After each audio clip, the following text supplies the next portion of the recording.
Syedaralun, kuliner sambal daun kayu 44 jenis menjadi salah satu makanan khas Ramadan di Kabupaten Dinagan Raya. Daun kayu diramu menjadi satu, kemudian dapat langsung disantap. Salah satu penjual sambal daun kayu bernama Nur menjajakan dagangannya di Jalan Nasional Simpang Pet Butong. Nur berjualan tepatnya di Desa Ujung Pasi, Kecamatan Kuala atau depan Masjid Gudang.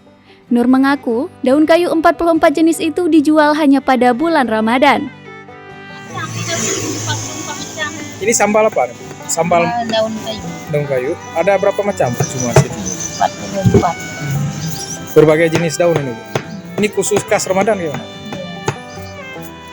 Sehari sampai berapa laku? 50 kadang-kadang. 50 bungkus ya. Ini setiap hari rutin Ibu jualan.